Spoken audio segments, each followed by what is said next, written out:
जय हिंद। आज हम आधुनिक भारतीय इतिहास की उस कहानी की तह तक जाएंगे जिसने हमारे आज को बनाया है एक तरह से। और इसका पूरा पोस्टमार्टम करेंगे। बिल्कुल, क्योंकि ये सिर्फ इतिहास की बात नहीं है, ये इस बात की कहानी है कि सत्ता मतलब पावर कैसे काम करती है। हमारे पास जो स्रोत हैं वो बताते हैं कि कैसे एक ट्रेडिंग कंपनी, सिर्फ मुनाफा कमाने आई एक कंपनी, देखते देखते हिंदुस्तान पर राज करने वाली सबसे बड़ी ताकत बन गई। आज का हमारा मिशन है व्यापार से विजय तक के इस सफर के कैसे और क्यों को समझना। यूरोपीय यहाँ क्यों आए और उनमें से सिर्फ अंग्रेजी क्यों कामयाब हुए। और ये समझना जरूरी है क्योंकि इसमें एक पैटर्न छिपा है। स्रोत साफ दिखाते हैं कि ये पैटर्न 3 चरणों में काम करता है। पहले व्यापार करो, ठीक है। फिर उस व्यापार की रक्षा के लिए राजनीति में दखल दो और आखिर में पूरी अर्थव्यवस्था पर कब्जा कर लो। ये पैटर्न हमें आगे की पूरी कहानी समझने में मदद करेगा। चलिए तो फिर इसे खोल कर देखते हैं। जब यूरोपीय शक्तियों के भारत आने की बात होती है तो दिमाग में सबसे पहले मसाले आते हैं। क्या ये सिर्फ काली मिर्च और लौंग का खेल था? मसाले शुरुआत थे, एक बड़ा आकर्षण, इसमें कोई शक नहीं। लेकिन कहानी इससे कहीं बड़ी थी। भारत उस समय दुनिया की सबसे बड़ी अर्थव्यवस्थाओं में से एक था। अच्छा। यहाँ का कपास, रेशम और हाथ से बने सामान की पूरी दुनिया में मांग थे। तो यूरोपियों ने भारत को सिर्फ मसालों के स्रोत के तौर पर नहीं, बल्कि एक बहुत बड़े और अमीर बाजार के तौर पर देखा। मतलब वो यहाँ से सिर्फ ले जाना नहीं चाहते थे, यहाँ अपना माल बेचना भी चाहते थे। बिल्कुल। तो मतलब ये एक तरह का एलिमिनेशन राउंड चल रहा था। कई टीमें आईं, लेकिन ट्रॉफी सिर्फ एक के हाथ लगनी थी। सबसे पहले कौन आया? सबसे पहले आए पुर्तगाली। 1498 में वास्को डी गामा कालीकट के तट पर उतरा और यहीं से ये पूरा खेल शुरू हुआ। उन्होंने गोवा को अपना हेडक्वार्टर बनाया। हाँ, और उनके गवर्नर अल्फोंसो डी अल्बुकर्क ने भारत में पुर्तगाली शक्ति की नींव रखी। सही कहा। स्रोत उनके 2 बड़े योगदानों का जिक्र करते हैं। एक तो उनकी नौसैनिक शक्ति और दूसरा भारत में तंबाकू और प्रिंटिंग प्रेस की शुरुआत। और उनकी नौसैनिक शक्ति ही उनकी असली ताकत थी।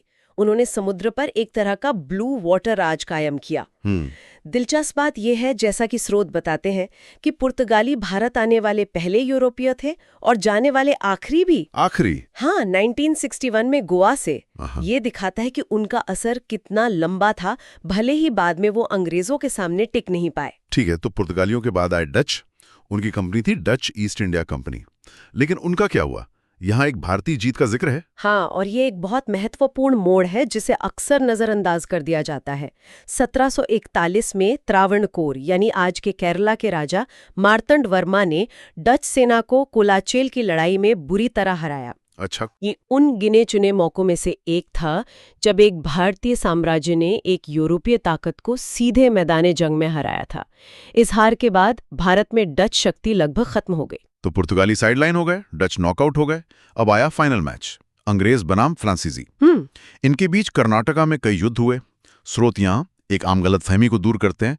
ज्यादातर लोग सोचते हैं कि फ्रांसीसी प्लासी में हारे, पर ऐसा नहीं था। बिल्कुल नहीं। फ्रांसीसी शक्ति का असली अंत हुआ 1760 में वॉन्डी वॉश की लड़ाई में। ये निर्णायक लड़ाई थी। वॉन्डी वॉश? हाँ, इसने भारत में फ्रांसीसी सपनों को हमेशा के लिए तोड़ दिया और ब्रिटिश ईस्ट इंडिया कंपनी के लिए मैदान बिल्कुल साफ कर दिया। वॉन्डी वॉश के बाद अंग्रेजों का कोई यूरोपीय प्रतिद्वंद्वी नहीं बचा था। तो अब आते हैं मुख्य खिलाड़ी पर, ब्रिटिश ईस्ट इंडिया कंपनी। 1600 में बनी, सूरत में पहली फैक्ट्री लगाई और धीरे धीरे बॉम्बे, मद्रास, कलकत्ता जैसे शहरों पर कब्जा कर लिया। सवाल यह है कि जब सब आए थे तो ये क्यों जीते? स्रोत इसके कई कारण बताते हैं। एक, उनकी नौसेना उस समय दुनिया में सबसे मजबूत थी। ठीक है।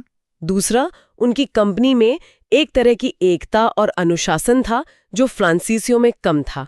और तीसरा, उन्हें कुछ भारतीय शासकों का भी साथ मिला जो अपनी आपसी दुश्मनी में अंग्रेजों का इस्तेमाल कर रहे थे। बिल्कुल। लेकिन क्या ये सब काफी था एक पूरे देश पर कब्जा करने के लिए?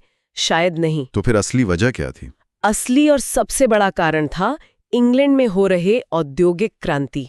इसे ऐसे समझिए कि एक तरफ भारतीय राजा और दूसरी यूरोपीय शक्तियां तलवारों और पुरानी बंदूकों से लड़ रहे थे, और दूसरी तरफ अंग्रेजों के पास बेहतर तकनीक, तेज फायर करने वाली राइफलें और बेहतर तोपें आ रही थीं।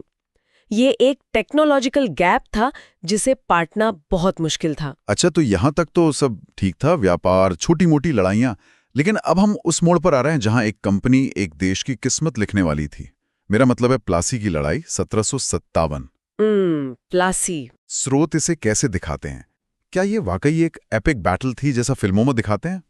नहीं, स्रोत इसे एक लड़ाई से ज्यादा एक साजिश और धोखा बताते हैं। एक तरफ रॉबर्ट क्लाइव के पास मुश्किल से 3000 सैनिक थे। सिर्फ 3000? हाँ, और दूसरी तरफ बंगाल के नवाब सिराजुद्दौला के पास 50,000 से ज्यादा। कागज पर तो ये कोई मुकाबला ही नहीं था। एक मिनट, सिराजुद्दौला की सेना तो क्लाइव की सेना से कई गुना बड़ी थी। फिर वो हारे कैसे? क्या स्रोतों में सिर्फ मीर जाफर के धोखे को ही वजह बताया गया? सवाल बहुत अच्छा है। मीर जाफर तो सिर्फ चेहरा था, असल खेल पर्दे के पीछे चल रहा था। बंगाल के जो सबसे अमीर बैंकर थे जैसे जगत सेठ, वो नवाब से खुश नहीं थे। अच्छा। उन्होंने क्लाइव का साथ दिया। तो ये सिर्फ एक सैन्य धोखा नहीं था, ये एक फाइनेंशियल कू भी था। पैसा और सियासत दोनों ने मिलकर नवाब को हराया। लड़ाई तो बस नाम की थी। तो प्लासी ने अंग्रेजों के लिए राजनीतिक दरवाजा खोल दिया। बिल्कुल। लेकिन अगर प्लासी राजनीतिक नींव थी तो 1764 की बक्सर की लड़ाई ने उनकी आर्थिक नींव रखी। हाँ, इस बार तो उनके खिलाफ 3 बड़ी शक्तियां थी। हाँ, इस बार बंगाल के नवाब मीर कासिम, अवध के नवाब शुजा-उद-दौला और खुद मुगल बादशाह शाह आलम द्वितीय, तीनों एक साथ थे। फिर भी वो जीत गए। और बक्सर की लड़ाई सैन्य लिहाज से प्लासी से कहीं ज्यादा महत्वपूर्ण थी। प्लासी धोखे से जीती गई थी, लेकिन बक्सर एक असली सैन्य जीत थी। और इस जीत का नतीजा क्या निकला? ये इतना बड़ा गेम चेंजर क्यों था? इस जीत के बाद 1765 में इलाहाबाद की संधि हुई। मुगल बादशाह ने कंपनी को बंगाल, बिहार और उड़ीसा के दीवानी अधिकार दे दिए। दीवानी अधिकार मतलब? सीधे शब्दों में कहें तो टैक्स वसूलने का अधिकार। अच्छा। वो भी ऐसे समझिए कि कंपनी को भारत पर राज करने के लिए ब्रिटेन से सोना चांदी लाने की जरूरत नहीं थी। अच्छा। वो भारत के ही पैसे से, यहीं के किसानों से वसूले गए टैक्स से अपनी सेना का खर्च उठा सकते थे, अपने अधिकारियों को सैलरी दे सकते थे और मुनाफा भी कमा सकते थे। मतलब अब भारत के पैसे से ही भारत पर कब्जा करने का रास्ता खुल गया था। बिल्कुल। ये ब्रिटिश राज के आर्थिक शोषण की औपचारिक शुरुआत थी। ठीक है, तो बक्सर के बाद कंपनी के पास पैसा भी है और पावर भी। लेकिन सिर्फ लड़ाइयां जीतने से तो देश नहीं चलता। इसे चलाने के लिए एक सिस्टम चाहिए, नीतियां चाहिए। स्रोतों में वो कौन से बड़े नाम हैं जिन्होंने इस ब्रिटिश सिस्टम की नींव रखी? बक्सर के ठीक बाद क्लाइव ने एक बहुत ही अजीब सिस्टम शुरू किया, जिसे दोहरी सरकार कहते हैं। दोहरी सरकार वो क्या थी? इसका मतलब था कि टैक्स तो कंपनी वसूलेगी, लेकिन कानून व्यवस्था और प्रशासन की जिम्मेदारी नवाब की होगी। यानी शक्ति कंपनी के पास और जिम्मेदारी नवाब की। अरे ये तो, इसका नतीजा तो भयानक ही हुआ होगा। बहुत भयानक। कंपनी ने बेरहमी से टैक्स वसूला, लेकिन लोगों की भलाई की कोई जिम्मेदारी नहीं ली। नतीजा हुआ भ्रष्टाचार, अराजकता और 1770 का भयानक अकाल, जिसमें बंगाल की लगभग 1/3 आबादी मारी गई। इस तबाही के बाद ही लंदन में बैठी सरकार को लगा कि कंपनी को रेगुलेट करना जरूरी है, और यहीं से गवर्नर जनरल का पद शुरू हुआ। तो चलिए कुछ महत्वपूर्ण गवर्नर जनरलों और उनकी नीतियों को देखते हैं। सबसे पहले लॉर्ड कॉर्नवालिस और उनका स्थायी बंदोबस्त। 1793 में आई ये नीति जमीन के मालिकाना हक से जुड़ी थी। इसमें जमींदारों को जमीन का मालिक बना दिया गया। उन्हें एक तय रकम कंपनी को देनी होती थी, और बाकी वो किसानों से कितना भी वसूल सकते थे। हाँ, इसका असर बहुत गहरा पड़ा। इसने किसानों को जमींदारों का गुलाम बना दिया और जमींदारों को अंग्रेजी राज का एक वफादार वर्ग बना दिया। इसके बाद आते हैं लॉर्ड वेलेस्ली और उनकी सहायक संधि यानी सब्सिडियरी अलायंस। सुनने में तो ये सिक्योरिटी डील जैसा लगता है। ये एक प्रोटेक्शन रैकेट जैसा था। सोचिए, कोई आपसे कहे कि आपकी सुरक्षा के लिए हम अपने सैनिक आपके घर में रखेंगे, लेकिन उनका सारा खर्चा आप उठाएंगे। आप उन सैनिकों को कुछ कह नहीं सकते और आप हमारे अलावा किसी और से दोस्ती भी नहीं कर सकते। धीरे धीरे वो घर आपका सिर्फ नाम का रह जाता है, चलता उनकी मर्जी से। और भारतीय राजा इस जाल में फंस गए। हैदराबाद के निजाम इसे स्वीकार करने वाले पहले शासक थे। ये बिना युद्ध लड़े राज्यों को अंदर से खोखला करने की एक बहुत ही चतुर चाल थी। और फिर आते हैं लॉर्ड डलहौजी। ये नाम तो सबने सुना है। स्रोत इनको इतना अहम क्यों मानते हैं? डलहौजी का दौर ब्रिटिश साम्राज्य के विस्तार का सबसे आक्रामक दौर था। वो व्यपगत का सिद्धांत या डॉक्ट्रिन ऑफ लैप्स लेकर आए। हाँ, इसके तहत अगर किसी शासक का अपना कोई पुरुष उत्तराधिकारी नहीं होता तो उसके राज्य को सीधे ब्रिटिश साम्राज्य में मिला लिया जाता था। सतारा, झांसी, नागपुर जैसे कई राज्य इसी नीति का शिकार हुए। लेकिन डलहौजी को तो भारत में कुछ आधुनिक चीजों की शुरुआत के लिए भी जाना जाता है, जैसे 1853 में पहली रेलवे लाइन, टेलीग्राफ और डाक व्यवस्था। बिल्कुल, और यही डलहौजी के कार्यकाल का पैराडॉक्स है। विस्तार और आधुनिकीकरण साथ साथ चल रहे थे, पर यहाँ सवाल ये उठता है कि क्या ये आधुनिकीकरण भारत के हित में था? तो क्या स्रोत कहते हैं कि ये भारतीयों की भलाई के लिए नहीं था? नहीं, रेलवे का मुख्य उद्देश्य था सेना को तेजी से एक जगह से दूसरी जगह भेजना ताकि विद्रोहों को कुचला जा सके। अच्छा। और बंदरगाहों तक कपास जैसा कच्चा माल पहुंचाना ताकि उसे इंग्लैंड भेजा जा सके। टेलीग्राफ का मकसद भी यही था। भलाई अंग्रेजों की हो रही थी, भारत तो बस एक जरिया था। लेकिन विडंबना देखिए, बाद में इसी रेलवे ने गांधी जैसे नेताओं को पूरे भारत में घूमकर लोगों को जोड़ने में मदद की। अंग्रेजों का बनाया हथियार एक तरह से उन्हीं पर उल्टा पड़ा। तो ये नीतियां आईं, राज्य हड़पे गए, पर आम आदमी की जेब पर, भारत की अर्थव्यवस्था पर इसका कुल मिलाकर क्या असर हुआ? नहीं थी, और बदले में भारत को लगभग कुछ नहीं मिल रहा था। दूसरा, भारत के हस्तशिल्प और छोटे उद्योगों का पतन। इंग्लैंड की मिलों में मशीनों से बना सस्ता कपड़ा भारत आने लगा, जिसने यहाँ के बुनकरों को बर्बाद कर दिया। और किसानों पर? उन पर भारी टैक्स का बोझ था और बार बार अकाल पड़ रहे थे। कुल मिलाकर ये भारत को एक अमीर निर्माता देश से ब्रिटेन के लिए सिर्फ कच्चा माल पैदा करने वाले एक गरीब उपनिवेश में बदलने की प्रक्रिया थी। नतीजा था गरीबी, बेरोजगारी और गहरा असंतोष। बिल्कुल, ये आर्थिक शोषण, डलहौजी की हड़प नीतियां और सैनिकों की अपनी शिकायतें, इन सब ने मिलकर उस विस्फोटक स्थिति को जन्म दिया जो सीधे 1857 के महाविद्रोह की ओर ले जाती है। तो व्यापार के इरादे से आई एक कंपनी ने लगभग 100 सालों में साजिशों, लड़ाइयों और चतुर नीतियों के दम पर पूरे हिंदुस्तान पर कब्जा कर लिया। हमने देखा कि कैसे प्लासी ने राजनीतिक नींव रखी, बक्सर ने आर्थिक, और डलहौजी की नीतियों ने उस असंतोष की आग को भड़का दिया जो 1857 में ज्वाला बनकर फूटी। पूरी चर्चा को समेटते हुए एक विचार सोचने पर मजबूर करता है। स्रोत बताते हैं कि अंग्रेजों की सफलता का एक बड़ा कारण भारतीय शासकों से मिला समर्थन और उनकी आपसी फूट थी। सही बात है। लेकिन बात शायद इससे भी गहरी है। सोचने वाली बात यह है कि अंग्रेजों ने सिर्फ फूट का फायदा नहीं उठाया। स्रोत बताते हैं कि वो फूट पैदा करने के माहिर थे। वो क्या? वो एक राजा को दूसरे के खिलाफ खड़ा करते, एक गुट को दूसरे से लड़ाते। तो असली सवाल ये है, क्या हमारी आपसी दुश्मनी इतनी गहरी थी कि हमने एक बाहरी ताकत को अपना मालिक बना लिया, या उन्होंने हमारी छोटी छोटी दरारों को इतनी बड़ी खाई बना दी कि हम कभी एक हो ही नहीं पाए? इस पर विचार करना जरूरी। आज हम इतिहास के एक ऐसे पन्ने को पलटने जा रहे हैं जिसने हिंदुस्तान की तकदीर, आप कह सकते हैं, हमेशा के लिए बदल दी। 1857 का विद्रोह। हमारे पास जो स्रोत हैं वो किसी माहिर टीचर के नोट्स की तरह है, जो मुश्किल से मुश्किल टॉपिक को भी आसान बना देते हैं। बिल्कुल। तो आज हमारा मकसद है इन नोट्स की मदद से 1857 की इस बड़ी और थोड़ी उलझी हुई कहानी की परतें खोलना और इसे इस तरह समझना कि ये दिमाग में बैठ जाए। बिल्कुल। और 1857 को सिर्फ एक सिपाही विद्रोह कहना, ये इसे बहुत छोटा करके देखने जैसा होगा। अच्छा। हाँ, जैसा कि हमारे स्रोत साफ बताते हैं, ये एक सैन्य विद्रोह के रूप में शुरू हुआ, लेकिन जल्द ही इसने एक नागरिक विद्रोह का रूप ले लिया। मतलब चिंगारी सिपाहियों ने लगाई, लेकिन आग पूरे समाज में फैल गई। एकदम सही। किसान, कारीगर, जमींदार सब इसमें कूद पड़े। ये दबे हुए गुस्से का एक ज्वालामुखी था जो फट पड़ा। तो चलिए सीधे उस चिंगारी से ही शुरू करते हैं। वो कौन सी एक बात थी जिसने सालों से दबे इस गुस्से को भड़का दिया? वो तात्कालिक कारण क्या था? वो कारण एक राइफल थी। अंग्रेज सेना में एक नई एनफील्ड राइफल लेकर आए थे।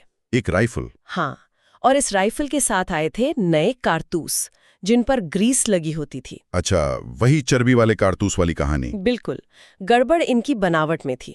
कारतूस को राइफल में लोड करने से पहले उसके सिरे को दांत से काटकर खोलना पड़ता था। ओहो। और यहीं से बात बिगड़ी। सैनिकों के बीच ये खबर जंगल की आग की तरह फैल गई कि इन कारतूसों पर जो ग्रीस लगी है वो गाय और सुअर की चर्बी से बनी है। ये तो सीधे सीधे धर्म पर हमला था। गाय हिंदुओं के लिए पवित्र और सुअर मुस्लिमों के लिए हराम। मतलब एक ही तीर से दोनों निशाने पर थे, है ना? आपने बिल्कुल सही पकड़ा।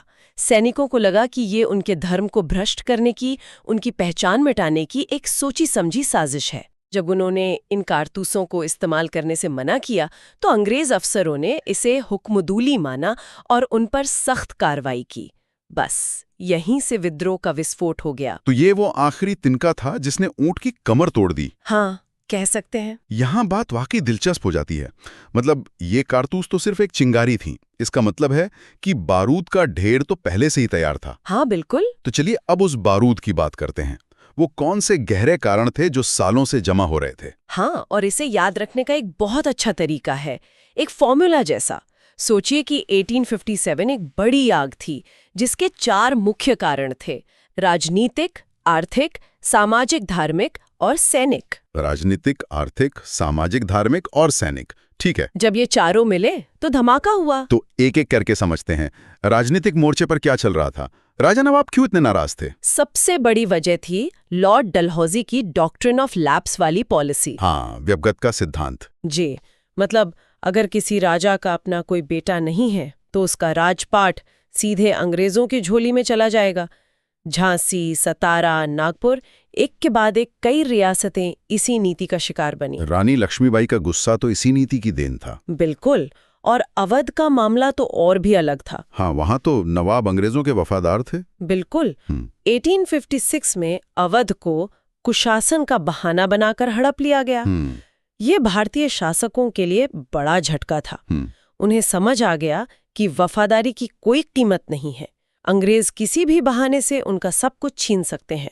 उनके सम्मान को, उनकी उपाधियों को, पेंशन को, सब कुछ एक एक करके खत्म किया जा रहा था। तो ये तो हुई राजाओं और शासकों की बात, लेकिन क्या ये गुस्सा आम आदमी तक, किसान और कारीगर तक भी पहुंच रहा था? बहुत गहरा। असल में विद्रोह की असली ताकत तो वहीं से आई थी। अच्छा। अंग्रेजों ने जमीन पर इतने भारी भरकम टैक्स लगा दिए थे कि किसानों की कमर टूट गई। जो किसान कभी अपनी जमीन का मालिक हुआ करता था वो कर्ज में डूबकर मजदूर बन गया। और शहरों में इंग्लैंड की मशीनों से बना सस्ता कपड़ा बाजार में भर गया, जिससे भारत के लाखों बुनकर और कारीगर बेरोजगार हो गए। ढाका की मलमल बनाने वाले हाथ अब मजदूरी करने पर मजबूर थे। ये एक आर्थिक तबाही थी। तो मतलब जो सिपाही सेना में था उसके गांव में उसका परिवार भूखा मर रहा था। ये गुस्सा तो आपस में जुड़ा हुआ था। यही तो सबसे महत्वपूर्ण कड़ी है। ज्यादातर सिपाही इन्हीं किसान परिवारों से आते थे। सही है। जब उन्हें चिट्ठी मिलती कि गांव में उनकी जमीन छीन गई है या परिवार कर्ज में डूबा है तो उनका खून खौल उठता था। वो वर्दी में किसान थे। अब बात करते हैं समाज और धर्म की। अंग्रेजों के कुछ काम तो अच्छे भी थे, जैसे सती प्रथा को रोकना। फिर भी लोग नाराज क्यों थे? यहाँ पर इरादे और असर का फर्क समझना जरूरी है। अंग्रेज जैसे सुधार और प्रगति समझ रहे थे, जैसे सती प्रथा का अंत या विधवा पुनर्विवाह को इजाजत देना, हाँ। उसे भारत के एक बड़े रूढ़िवादी तबके ने अपनी परंपरा और पहचान पर हमला माना। उन्हें लगा कि ये गोरे लोग हमारे रीति रिवाजों को तबाह कर रहे हैं। अच्छा। ऊपर से ईसाई मिशनरियों को स्कूलों, अस्पतालों और यहाँ तक कि जेलों में भी धर्म प्रचार की खुली छूट थी। लोगों में एक डर बैठ गया था कि अंग्रेजों का असली मकसद सबको ईसाई बनाना है। और आखिर में वो सैनिक कारण जिन्होंने असल में विद्रोह की शुरुआत की। कम वेतन के अलावा और क्या शिकायतें थी उनकी? बहुत कुछ। वेतन तो कम था ही, साथ में गहरा नस्ली भेदभाव भी था। भारतीय सिपाही कितनी भी बहादुरी दिखाए, वो कभी एक अंग्रेज अफसर के बराबर नहीं पहुंच सकता था। उन्हें गाली दी जाती, अपमानित किया जाता। एक और बड़ा मुद्दा था जनरल सर्विस एनलिस्टमेंट एक्ट। वो क्या था? इसके तहत सैनिकों को कसम खानी पड़ती थी कि उन्हें कहीं भी, यहाँ तक कि समुद्र पार भी लड़ने के लिए भेजा जा सकता था। उस जमाने में काला पानी यानी समुद्र पार जाना धर्म के खिलाफ माना जाता था। तो ये उनकी आस्था, इज्जत और रोजी रोटी तीनों पर हमला था। बिल्कुल। तो ये आग सबसे पहले कहाँ और कैसे लगी? मंगल पांडे की कहानी तो हम सब ने सुनी है, लेकिन हुआ क्या था उस दिन? विद्रोह की पहली चिंगारी 29 मार्च 1857 को कलकत्ता के पास बैरकपुर छावनी में भड़की। 34वीं नेटिव इन्फेंट्री के एक युवा सिपाही मंगल पांडे ने उन नए कारतूसों को इस्तेमाल करने से साफ इनकार कर दिया और गुस्से में अपने अफसरों पर हमला कर दिया। और फिर उन्हें फांसी दे दी गई? हाँ, उन्हें पकड़कर 8 अप्रैल को फांसी दे दी गई। लेकिन उनकी शहादत की खबर एक तूफान की तरह दूसरी छावनियों तक पहुंच गई। और फिर मेरठ से इसकी औपचारिक शुरुआत हुई है ना? जी। 10 मई 1857 को मेरठ में सिपाहियों ने खुला विद्रोह कर दिया, अपने अफसरों को मार डाला और दिल्ली चलो का नारा लगाते हुए दिल्ली की ओर बढ़ गए। और अगले ही दिन दिल्ली पहुंच गए। अगले दिन सुबह वो दिल्ली पहुंचे और वहां जाकर उन्होंने बूढ़े और शक्तिहीन मुगल बादशाह बहादुर शाह जफर को शहंशाह हिंदुस्तान घोषित कर दिया। ये एक बहुत बड़ा सांकेतिक कदम था। भले ही जफर के पास असली ताकत ना हो, पर उनके नाम ने विद्रोह को एक राष्ट्रीय पहचान दे दी। बिल्कुल एक वैधता मिल गई। और कौन-कौन से बड़े चेहरे इस लड़ाई में शामिल हुए? दिल्ली के बाद तो ये आग पूरे उत्तर भारत में फैल गई। कानपुर में पेशवा बाजीराव द्वितीय के दत्तक पुत्र नाना साहब ने कमान संभाली, जिन्हें अंग्रेजों ने पेंशन देने से मना कर दिया था। हाँ, झांसी में, जैसा हम सब जानते हैं, अपनी रियासत को बचाने के लिए रानी लक्ष्मीबाई ने तलवार उठा ली। लखनऊ में बेगम हजरत महल ने अपने छोटे बेटे बिरजस कद्र को नवाब घोषित कर अंग्रेजों को कड़ी टक्कर दी। और बिहार के कुंवर सिंह का जिक्र तो जरूर होना चाहिए। बिल्कुल, जगदीशपुर के 80 साल के जमींदार कुंवर सिंह। इस उम्र में उन्होंने जो वीरता और गुरिल्ला युद्ध कौशल दिखाया वो कमाल का था। मैंने सुना है कि एक लड़ाई में जब उनकी कलाई में गोली लगी तो उन्होंने अपना हाथ खुद ही काटकर गंगा को भेंट कर दिया था। हाँ, ये कहानी बहुत मशहूर है, ताकि जहर पूरे शरीर में ना फैले। ये दिखाता है कि अंग्रेजों के खिलाफ गुस्सा कितना गहरा और व्यक्तिगत था। इतनी बहादुरी, इतने बड़े नेता, फिर भी ये विद्रोह आखिरकार असफल क्यों हो गया? स्रोत इसकी क्या वजह बताते हैं? कहाँ कमी रह गई? इसकी कई बड़ी वजहें थीं। सबसे पहली और सबसे बड़ी वजह थी एकता और एक केंद्रीय योजना की कमी। मतलब कोई कोऑर्डिनेशन नहीं था? कोई नहीं। हर कोई अपने इलाके के लिए लड़ रहा था। रानी झांसी के लिए, नाना साहब कानपुर के लिए, लेकिन पूरे देश के लिए कोई एक साझा लक्ष्य या रणनीति नहीं थी। मतलब सब अपनी अपनी लड़ाई लड़ रहे थे। हाँ। दूसरा, ये विद्रोह पूरे भारत में नहीं फैल सका। ये मुख्य रूप से उत्तर और मध्य भारत तक ही सीमित रहा। अच्छा। पंजाब, बंगाल और पूरा दक्षिण भारत इससे काफी हद तक अछूता रहा। इतना ही नहीं, कई बड़ी रियासतों जैसे हैदराबाद, ग्वालियर और नेपाल ने तो अंग्रेजों का साथ दिया। उन्होंने तो अंग्रेजों के लिए ब्रेक वाटर का काम किया। सही कहा, लहरों को रोकने वाली दीवार बन गए। और हथियारों और तकनीक का फर्क तो रहा ही होगा। बहुत बड़ा। अंग्रेजों के पास बेहतर राइफलें थीं, तोपें थीं और सबसे बड़ी बात, उनके पास टेलीग्राफ था। हाँ, टेलीग्राफ। वो एक जगह से दूसरी जगह तेजी से खबरें पहुंचा सकते थे और अपनी सेना को संगठित कर सकते थे, जबकि विद्रोही ज्यादातर तलवारों और भालों जैसे पारंपरिक हथियारों से लड़ रहे थे। और आखिर में एक सर्वमान्य नेता की कमी बहुत खली। बहादुर शाह जफर बहुत बूढ़े थे और बस एक प्रतीक थे। कोई एक ऐसा नेता नहीं था जिसके झंडे तले पूरा देश एक हो पाता। वो कौन से बड़े बदलाव थे?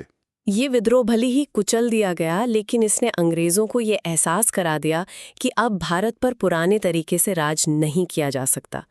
सबसे बड़ा और सीधा बदलाव ये था कि भारत से ईस्ट इंडिया कंपनी का राज हमेशा के लिए खत्म कर दिया गया और भारत सीधा क्राउन के अंडर आ गया। जी, 1858 में ब्रिटिश संसद ने एक कानून पास किया और भारत का शासन सीधे ब्रिटिश क्राउन यानी महारानी के हाथों में आ गया। और इसके साथ ही महारानी विक्टोरिया की मशहूर घोषणा भी आई। उसमें भारतीयों के लिए क्या था?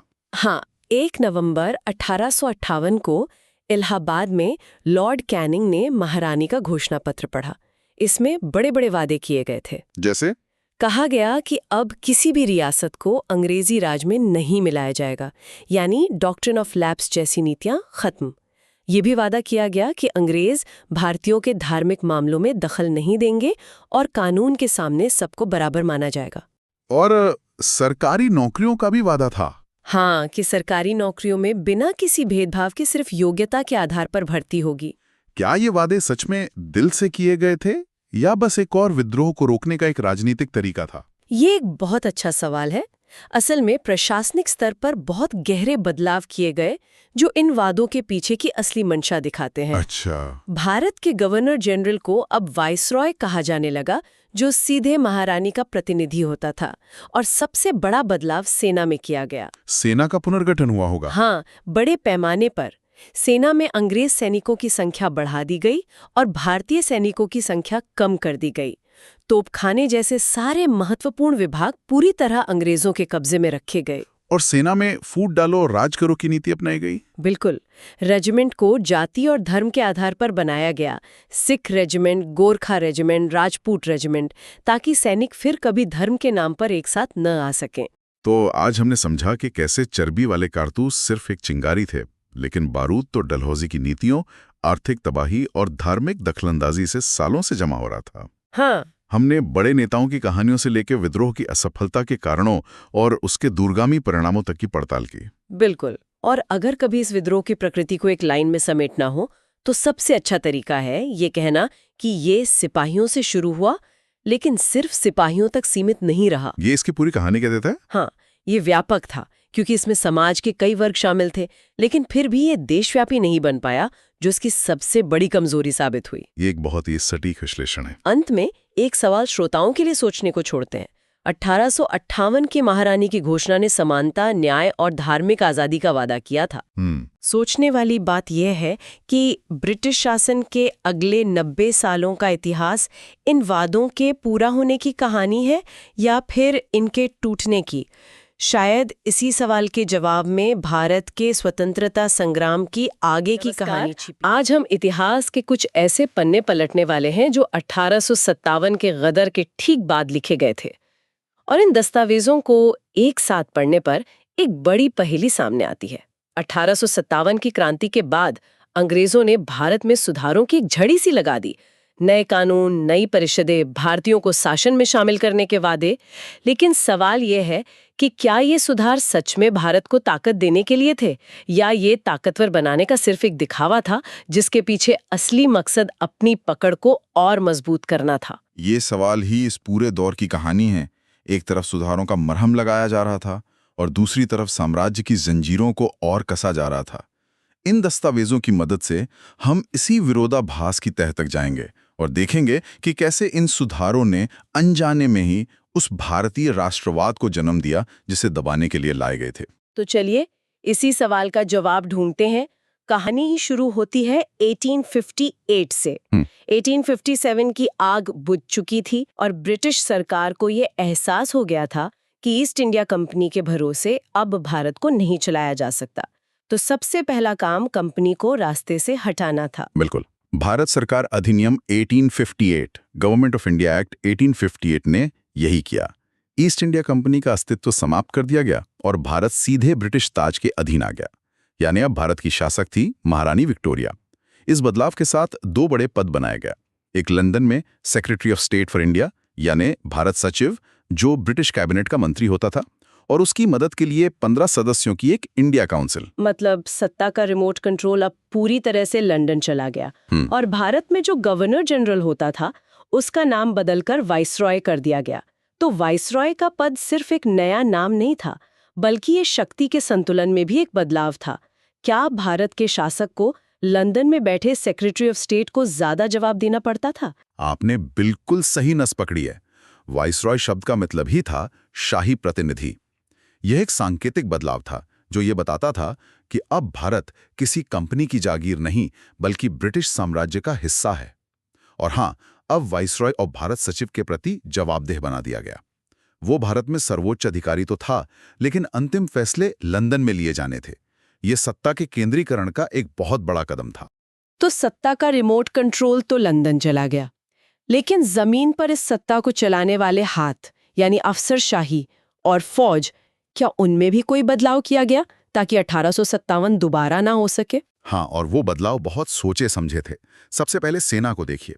1857 के बाद सेना का पुनर्गठन इस तरह से किया गया कि विद्रोह की कोई गुंजाइश ही ना बचे। भारतीय सैनिकों की संख्या यूरोपीय सैनिकों के मुकाबले कम कर दी गई।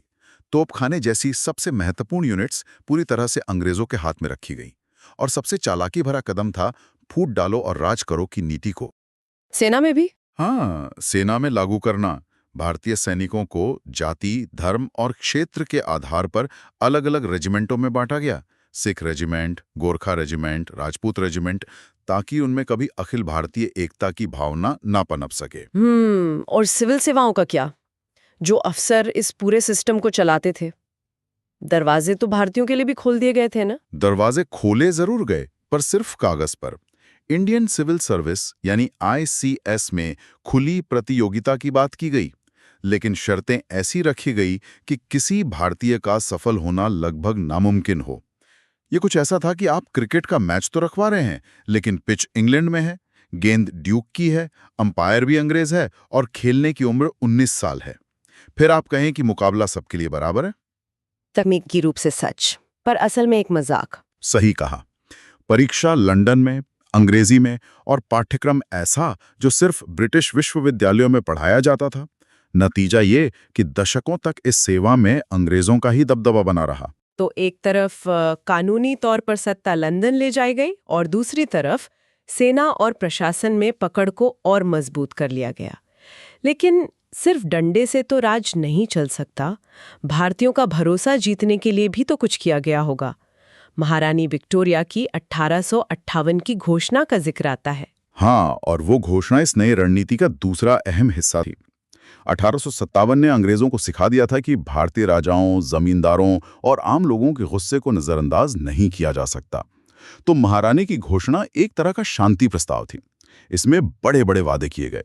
हम आपके धार्मिक मामलों में दखल नहीं देंगे, भारतीय राजाओं के अधिकार और सम्मान की रक्षा करेंगे और डॉक्ट्रिन ऑफ लैप्स जैसी विलय की नीतियां बंद कर दी जाएंगी। अच्छा, ये उस भरोसे को दोबारा बनाने की कोशिश थी जो टूट चुका था। और शायद सिर्फ भरोसा ही नहीं बल्कि एक डर भी था। हाँ। अंग्रेजों को ये समझ आ गया था कि भारत सिर्फ फौज के दम पर नहीं चलाया जा सकता, उन्हें कुछ भारतीय सहयोगियों की जरूरत पड़ेगी ही। ये घोषणा उन सहयोगियों, खासकर राजा महाराजाओं को अपनी तरफ खींचने का एक पैंतरा भी थी। बिल्कुल, यह एक बहुत ही चतुर राजनीतिक कदम था। इस घोषणा ने शासक वर्ग को यह आश्वासन दिया कि अगर आप वफादार रहेंगे तो आपका अस्तित्व बना रहेगा। इसका मकसद साफ था, भविष्य में किसी भी विद्रोह को स्थानीय शासकों का समर्थन न मिल पाए। तो अंग्रेजों ने 1858 में महारानी की घोषणा से राजा महाराजाओं और जमींदारों को तो शांत कर दिया, लेकिन अब एक नई चुनौती सामने आ रही थी, पढ़ा लिखा शहरी मध्य वर्ग, जो अब शासन में अपनी हिस्सेदारी मांग रहा था। शायद इसी दबाव का नतीजा था 1861 का भारतीय परिषद अधिनियम। सेगा, ये एक नया दबाव था जिसे नजरअंदाज नहीं किया जा सकता था। तो 1861 के अधिनियम ने कह सकते हैं एक शुरुआत की।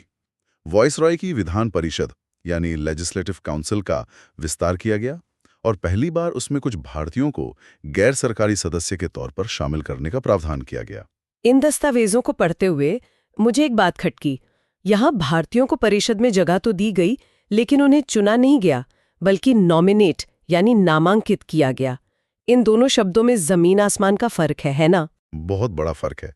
यहाँ नामांकित का मतलब समझिए, ये एक तरह की क्लब मेंबरशिप थी। ये चुनाव लड़कर नहीं, बल्कि वॉइसरॉय के बुलावे पर मिलती थी। जाहिर है, क्लब में उन्हीं को बुलाया जाएगा जो क्लब के नियमों से सहमत हो, ना कि उन्हें जो नियम बदलना चाहते हो। तो शुरुआती सदस्य कौन थे? बनारस के राजा, पटियाला के महाराजा और सर दिनकर राव जैसे लोग, जो ब्रिटिश राज के वफादार माने जाते थे। ये भागीदारी का सिर्फ एक दिखावा था। असली शक्ति अभी भी वॉइसरॉय के हाथ में थी। तो ये एक प्रतीकात्मक शुरुआत थी।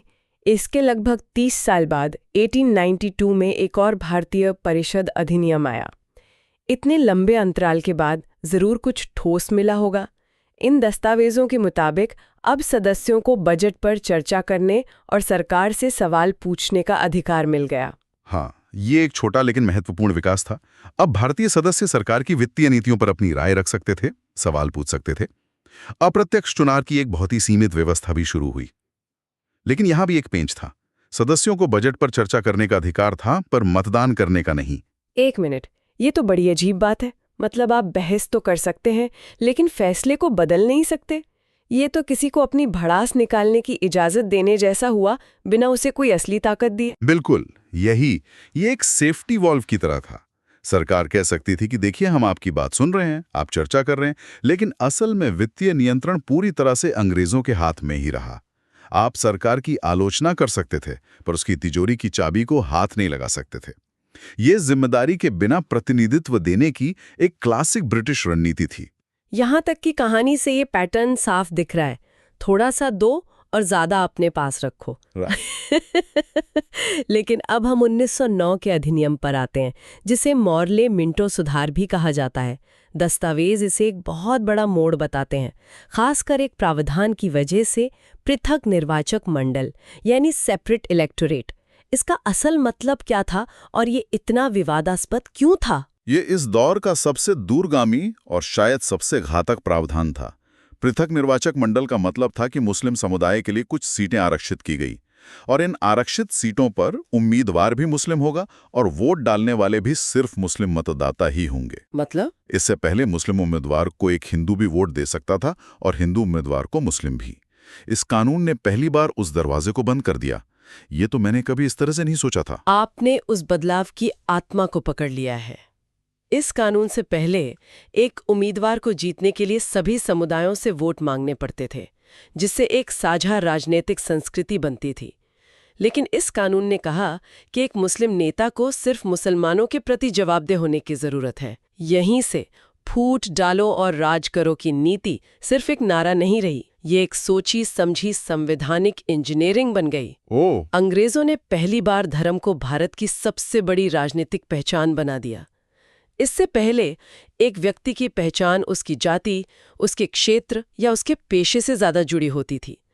इस एक कानून ने कहा कि आपकी सबसे बड़ी राजनीतिक पहचान आपका धर्म है। यहीं से उस राजनीति की शुरुआत हुई जिसके नतीजे हम आज तक देख रहे हैं। ये तो वाकई बहुत गहरा असर डालने वाली बात है।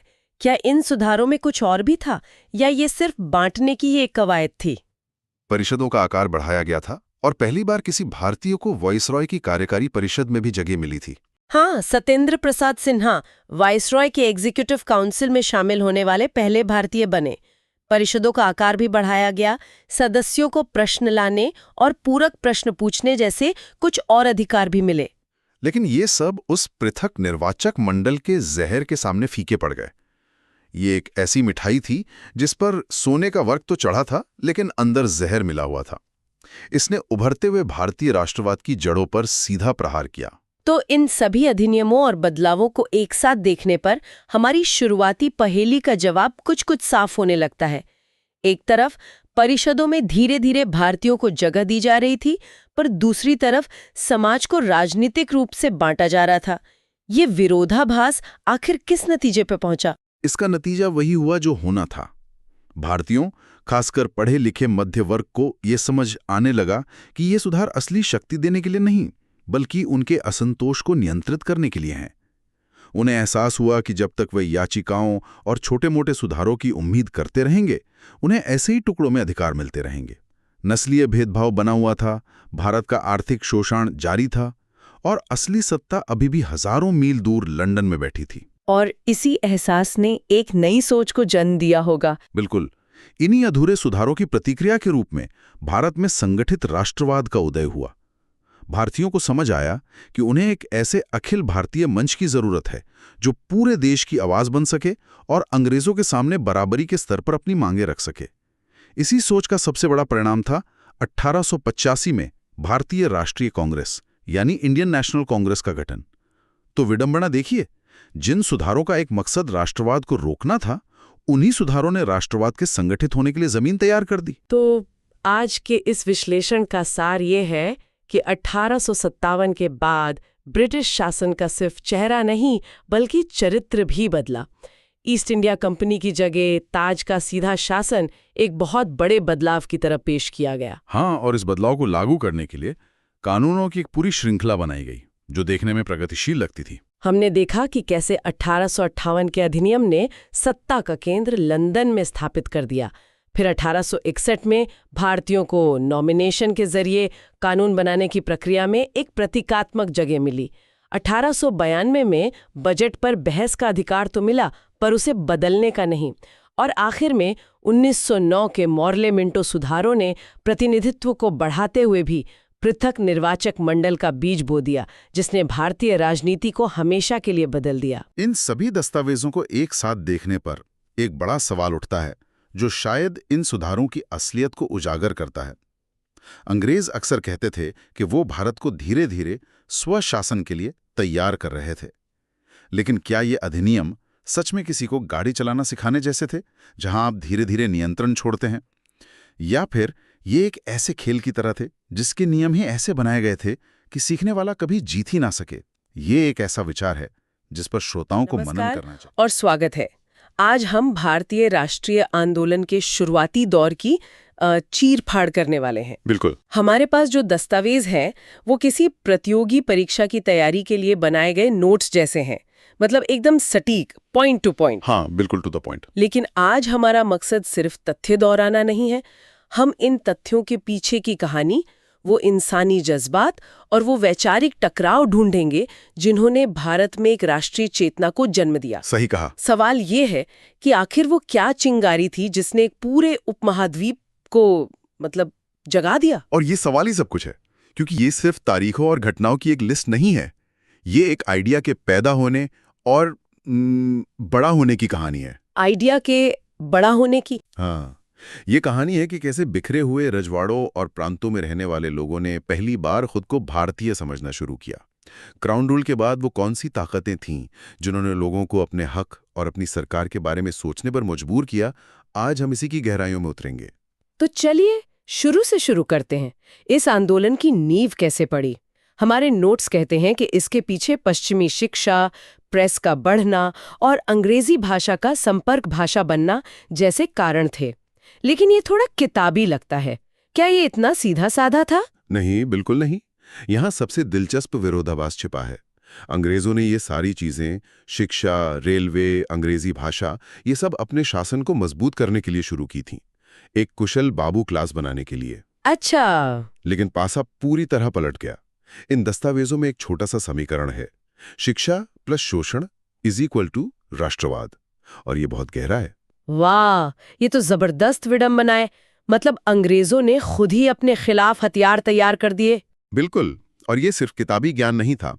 सोचिए, जब एक भारतीय नौजवान जिसने अपनी क्लास में जॉन लॉक, मिल्टन और फ्रांसीसी क्रांति के बारे में पढ़ा है, जहां स्वतंत्रता और समानता की बातें होती हैं। हाँ, और फिर वही नौजवान क्लास से बाहर निकलकर रेलवे के डिब्बे में नस्लीय भेदभाव का सामना करता था, तो ये विरोधाभास उसे अंदर तक झकझोर देता था। ये सिर्फ एक राजनीतिक मुद्दा नहीं था, ये एक व्यक्तिगत अपमान था। बिल्कुल। राष्ट्रवाद की असली ऊर्जा इसी व्यक्तिगत अपमान और बौद्धिक चेतना के टकराव से पैदा हुई। और इसी माहौल में 1885 में इंडियन नेशनल कांग्रेस की स्थापना होती है। नोट्स के मुताबिक संस्थापक एक अंग्रेज A.O. ह्यूम थे। पहला सत्र बॉम्बे में हुआ और सिर्फ 72 लोग शामिल हुए। सिर्फ 72। आज के हिसाब से तो ये किसी मोहल्ले की मीटिंग लगती है। तो क्या इनका लक्ष्य शुरू से ही आजादी था या कुछ और था? ये एक बेहतरीन सवाल है। नहीं, शुरुआत में आजादी का लक्ष्य दूर दूर तक नहीं था। कांग्रेस का शुरुआती मकसद बहुत ज्यादा जमीनी था। पहला, भारत के अलग अलग कोनों से आए पढ़े लिखे लोगों को एक दूसरे से मिलाना, एक नेटवर्किंग इवेंट की तरह। हाँ, कह सकते हैं। दूसरा, देश की समस्याओं पर चर्चा के लिए एक राष्ट्रीय मंच तैयार करना। और तीसरा, अपनी मांगों को एक आवाज में सरकार तक पहुंचाना। और A.O. ह्यूम की बात यहीं पर सेफ्टी वाल्व थ्योरी का जिक्र आता है ना? हाँ, बिल्कुल। इसे थोड़ा और खोलकर बताइए, क्या ये कोई साजिश थी? ये थ्योरी आज भी इतिहासकारों के बीच एक बड़ी बहस का मुद्दा है। एक पक्ष का मानना है कि 1857 के विद्रोह से अंग्रेज सरकार इतनी डर गई थी, जाहिर है, कि वो भारतीयों के गुस्से को बाहर निकालने के लिए एक सुरक्षित रास्ता, एक सेफ्टी वॉल देना चाहती थी, ताकि गुस्सा किसी और बड़े विद्रोह में न बदल जाए। तो इस नजरिए से कांग्रेस एक सोची समझी अंग्रेजी चाल थी। और दूसरा नजरिया क्या है? दूसरा नजरिया ये है कि ह्यूम जैसे कुछ उदारवादी अंग्रेज सच में चाहते थे कि भारतीयों को अपनी बात रखने का एक संवैधानिक मंच मिले। सच शायद इन दोनों के बीच में कहीं है। लेकिन ये सवाल अपने आप में कितना दिलचस्प है कि कांग्रेस की शुरुआत सहयोग से या साजिश से। तो कांग्रेस के शुरुआती नेता, जिन्हें उदारवादी या मॉडरेट्स कहा गया, दादा भाई नौरोजी, गोपाल कृष्ण गोखले, सुरेंद्रनाथ बनर्जी, हाँ, इनके काम करने का तरीका था याचिकाएं देना, प्रार्थना करना, ज्ञापन सौंपना, मतलब उस जमाने की भाषा में अर्जियां और चिट्ठियां लिखना। क्या ये लोग इतने भोले थे कि उन्हें लगता था कि चिट्ठियां लिखने से साम्राज्य झुक जाएगा? उन्हें भोला कहना शायद ठीक नहीं होगा। उनके तरीके के पीछे एक ठोस रणनीति थी। वो ब्रिटिश न्याय और संसद की परंपरा में गहरा विश्वास रखते थे। अच्छा। उनकी राजनीति एक तरह से ब्रिटिश संसद के दरवाजे पर दस्तक देने जैसी थी। वो दरवाजा तोड़ने की बात नहीं कर रहे थे, बस ये कह रहे थे कि कृपया सुनिए, हमें भी अंदर आने दीजिए। उनकी मांगे भी तो ऐसी थीं। हाँ, उनकी मांगे भी देखिए, सिविल सेवा की परीक्षा भारत में भी हो ताकि भारतीय भी हिस्सा ले सकें। ये सिर्फ नौकरी की मांग नहीं थी, ये उस नस्लवादी सोच को चुनौती थी जो कहती थी कि भारतीय शासन करने के काबिल नहीं है। अच्छा, तो ये अधिकारों की लड़ाई थी, रियायतों की नहीं। और इन दस्तावेजों में एक लाइन है जो इस पूरे दौर की सोच को एक वाक्य में समेट देती है, तरीके नरम मांगे सीमित। बिल्कुल सही। वो अंग्रेजी हुकूमत को हटाना नहीं चाहते थे, वो बस उसमें ज्यादा हिस्सेदारी चाहते थे। उन्हें लगता था कि अंग्रेज चले गए तो भारत बिखर जाएगा। उनकी सोच थी कि भारत को अभी राजनीतिक तौर पर और परिपक्व होने की जरूरत है, और ये काम ब्रिटिश छत्रछाया में ही हो सकता है। तो एक तरफ ये नेता दरवाजे पर दस्तक दे रहे थे, लेकिन क्या लोगों का सब्र जवाब दे रहा था?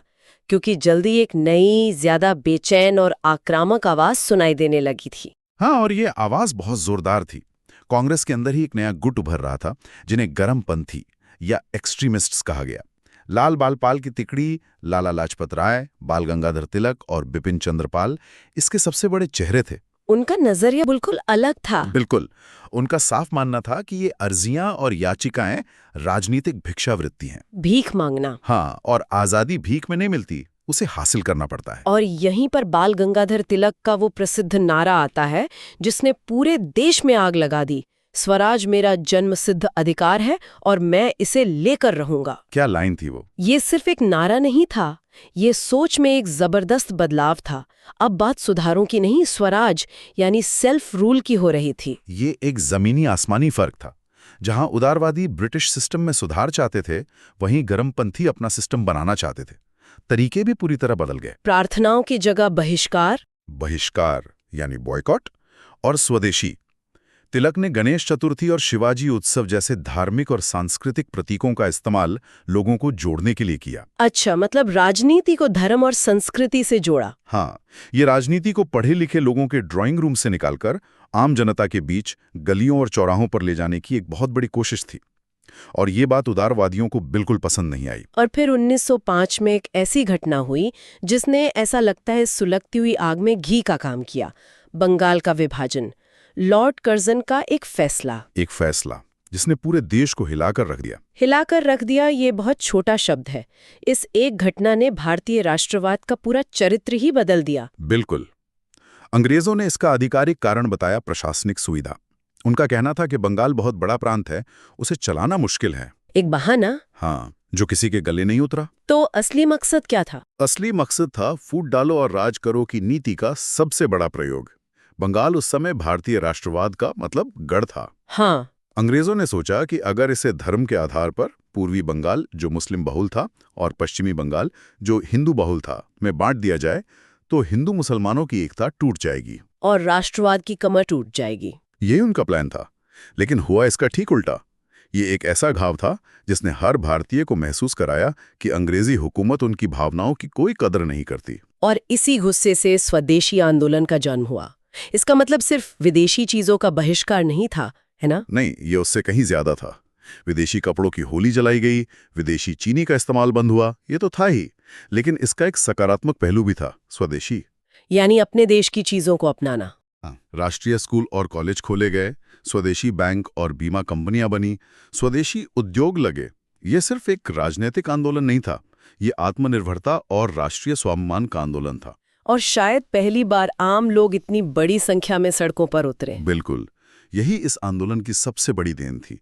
जैसा कि हमारे नोट्स बताते हैं, महिलाओं और छात्रों ने पहली बार बड़ी संख्या में इसमें हिस्सा लिया। महिलाएं भी? हाँ, जो महिलाएं अब तक घरों तक सीमित थी, वो जुलूसों में शामिल हुईं।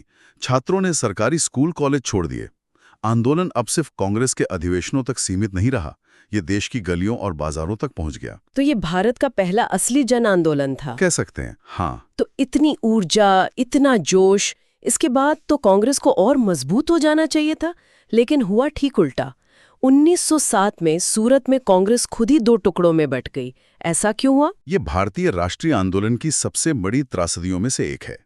स्वदेशी आंदोलन की सफलता ने ही कांग्रेस के अंदर की दरार को और चौड़ा कर दिया। कैसे? गरमपंथी चाहते थे कि बहिष्कार और स्वदेशी के इस आंदोलन को बंगाल से बाहर पूरे देश में फैलाया जाए और इसका लक्ष्य पूर्ण स्वराज हो। और उदारवादी? वहीं उदारवादी इस आंदोलन को सिर्फ बंगाल तक सीमित रखना चाहते थे और वो अभी भी पूर्ण स्वराज की मांग के लिए तैयार नहीं थे।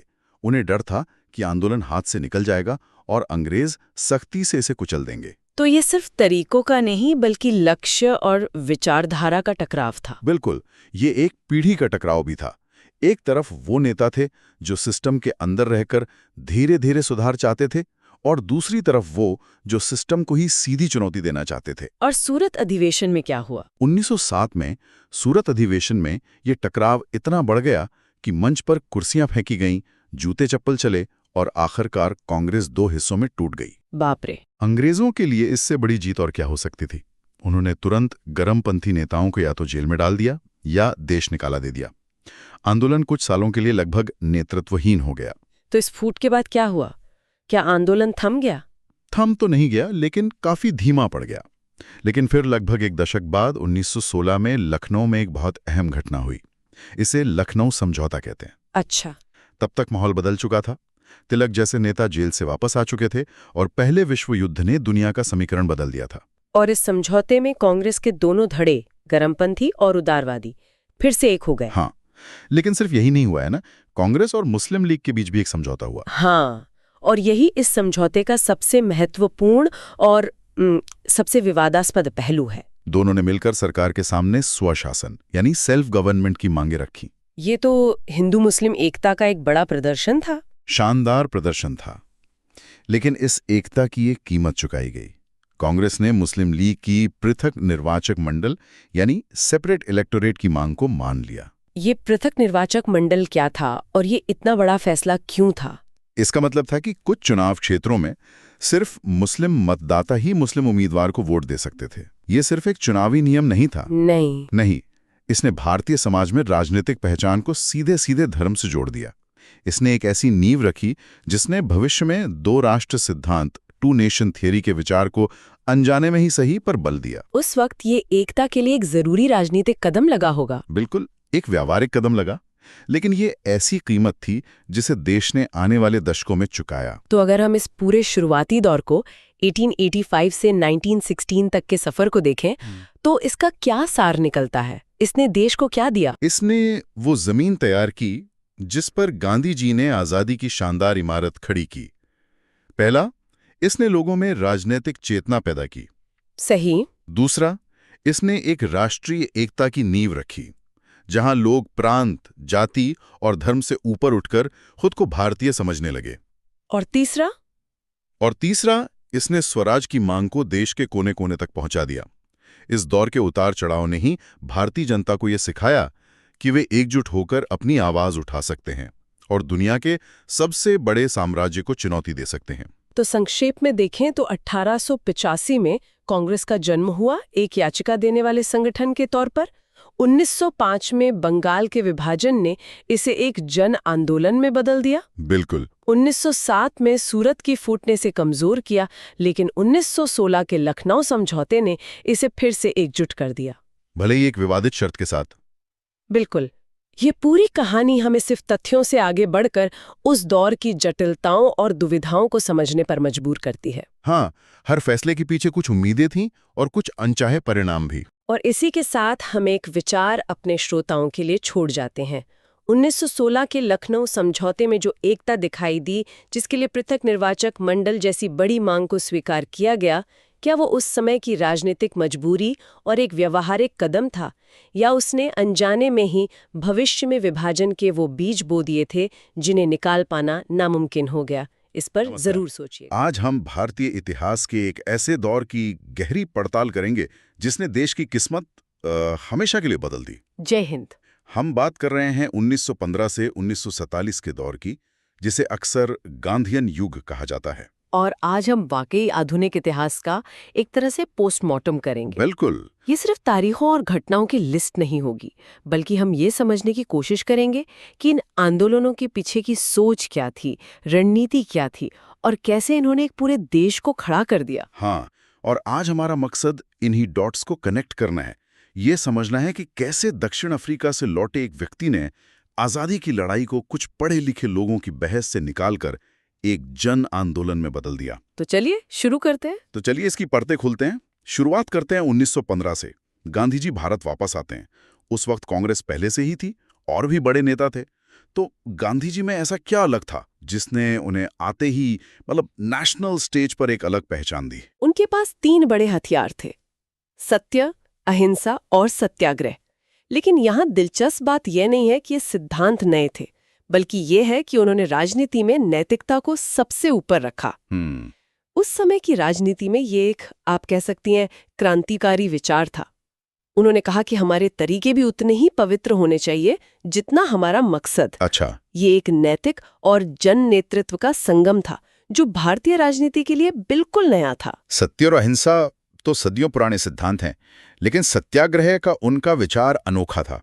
ये सिर्फ शांति से बैठ जाना नहीं था। नहीं, बिल्कुल नहीं। ये अन्याय के खिलाफ एक सक्रिय नैतिक लड़ाई थी, जिसमें आप कष्ट सहकर सामने वाले का हृदय परिवर्तन करने की कोशिश करते हैं। बिल्कुल सही कहा। और उन्होंने इस विचार को सिर्फ कागज पर नहीं रखा, बल्कि जमीन पर उतारा। उन्होंने साबित किया कि एक आम इंसान भी बिना हथियार उठाए एक शक्तिशाली साम्राज्य को चुनौती दे सकता है। लेकिन उन्होंने ये काम सीधे राष्ट्रीय स्तर पर शुरू नहीं किया। उन्होंने पहले छोटे-छोटे पायलट प्रोजेक्ट्स किए, ये देखने के लिए कि उनके तरीके भारत की जमीन पर काम करते हैं या नहीं। ये पायलट प्रोजेक्ट्स मतलब आप चंपारण, अहमदाबाद और खेड़ा की बात कर रही हैं। हाँ। तो 1917 में चंपारण से शुरू करते हैं। हाँ। मुद्दा था बिहार के नील किसानों का शोषण, जिन्हें तिनकठिया सिस्टम के तहत जबरदस्ती नील की खेती करनी पड़ती थी। हाँ, और यहाँ उनकी कार्यशैली देखने लायक है। वो सीधे अंग्रेजों से लड़ने नहीं गए। पहले उन्होंने हजारों किसानों से बात की, उनकी शिकायतों का दस्तावेजीकरण किया, एक विस्तृत रिपोर्ट बनाई। अच्छा। उन्होंने तथ्यों और सबूतों के आधार पर एक नैतिक दबाव बनाया, जिससे सरकार को झुकना पड़ा और वो प्रणाली खत्म हो गई। ये भारत में उनकी पहली बड़ी जीत थी। इसके ठीक बाद 1918 में अहमदाबाद मिल स्ट्राइक हुई। हाँ। यहाँ उन्होंने एक नए औजार का इस्तेमाल किया, भूख हड़ताल। हाँ। यह मिल मजदूरों के वेतन में बढ़ोतरी को लेकर था, लेकिन उन्होंने भूख हड़ताल क्यों की? क्या ये सिर्फ मिल मालिकों पर दबाव बनाने के लिए थी? ये एक दिलचस्प सवाल है। भूख हड़ताल सिर्फ मिल मालिकों के खिलाफ नहीं थी, बल्कि मजदूरों का मनोबल बनाए रखने के लिए भी थी। अच्छा। हड़ताल लंबी खिंच रही थी और मजदूर कमजोर पड़ रहे थे। गांधी जी की भूख हड़ताल ने उन्हें नैतिक रूप से मजबूत किया और उन्हें फिर से जोश भर दिया। ये दिखाता है कि उनके तरीके कितने मनोवैज्ञानिक और रणनीतिक थे। और फिर उसी साल 1918 में खेड़ा सत्याग्रह हुआ, जहां फसल खराब होने के बावजूद किसानों से टैक्स वसूला जा रहा था। सही। वहां भी उन्हें सफलता मिली। तो इन 3 सफलताओं ने चंपारण, अहमदाबाद और खेड़ा एक तरह से गांधी जी को एक मास लीडर के तौर पर स्थापित कर दिया। हाँ, उन्होंने एक ऐसा भरोसा कायम किया जो बाद में राष्ट्रव्यापी आंदोलनों का आधार बना। बिल्कुल, उन्होंने साबित कर दिया कि वो सिर्फ शहरों के अभिजात वर्ग के नेता नहीं हैं, बल्कि किसानों और मजदूरों के मुद्दों को समझते हैं और उनके लिए लड़ सकते हैं। एक तरह से उन्होंने भारत की नब्ज पकड़ ली थी। तो गांधी जी ने 3 बहुत ही अलग-अलग लड़ाइयां जीती, किसानों के लिए, मजदूरों के लिए और फिर से किसानों के लिए। लेकिन ये सब स्थानीय सफलताएं थीं। इसे राष्ट्रीय स्तर पर ले जाने की चुनौती बहुत बड़ी रही होगी। अगला कदम क्या था? अगला कदम था पहला राष्ट्रव्यापी जन आंदोलन, असहयोग आंदोलन। लेकिन इसकी जमीन 2 बड़ी घटनाओं ने तैयार की। ओके। एक 1919 का रॉलेट एक्ट, जो सरकार को बिना किसी मुकदमे के किसी को भी जेल में डालने का अधिकार देता था। हाँ। और दूसरा, इसी एक्ट के विरोध में हो रही एक शांतिपूर्ण सभा पर जलियांवाला बाग में हुआ क्रूर नरसंहार। इन घटनाओं ने पूरे देश को झकझोर कर रख दिया था। तो इस आंदोलन का कार्यक्रम क्या था? मतलब लोगों को करना क्या था? कार्यक्रम बहुत स्पष्ट था और इसके 2 हिस्से थे।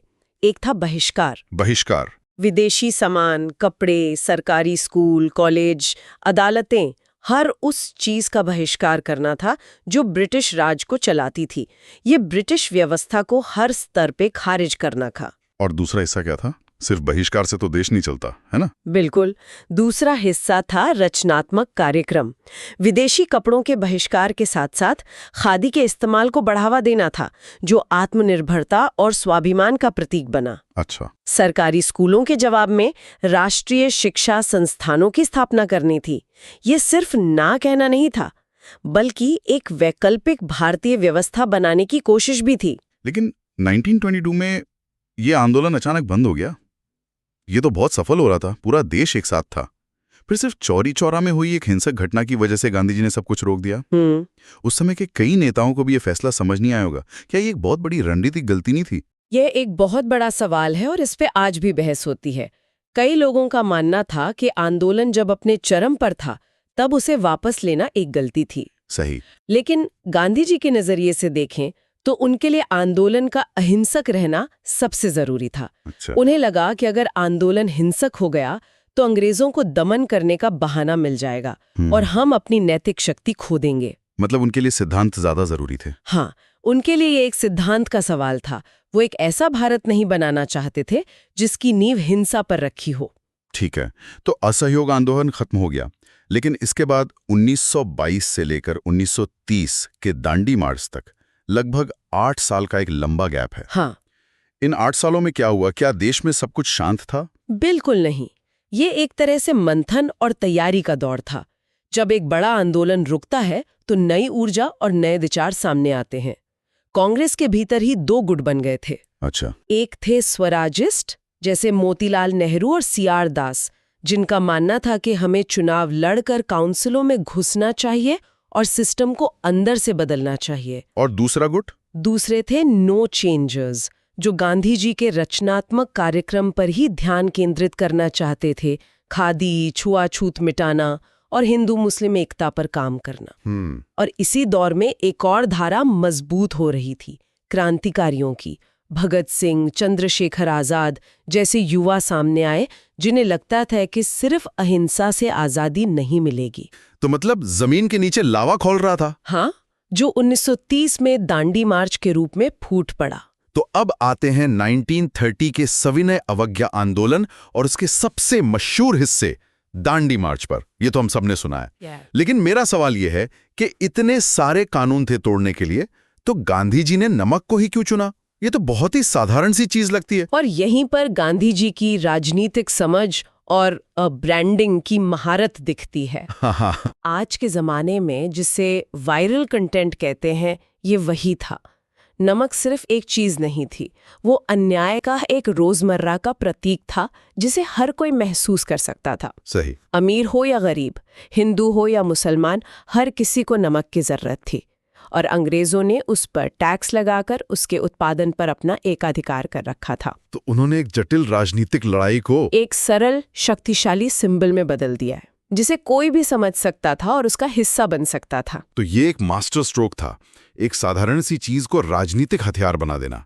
मुझे लगता है अंग्रेजों को भी शुरू में समझ नहीं आया होगा कि इस पर प्रतिक्रिया कैसे दें। शुरू में उन्होंने इसे मजाक में लिया, लेकिन जब गांधी जी ने 12 मार्च 1930 को 78 लोगों के साथ 240 मील की यात्रा शुरू की और जब तक वो दांडी पहुंचे उनके पीछे हजारों का हुजूम था, तब उन्हें इसकी गंभीरता समझ आई।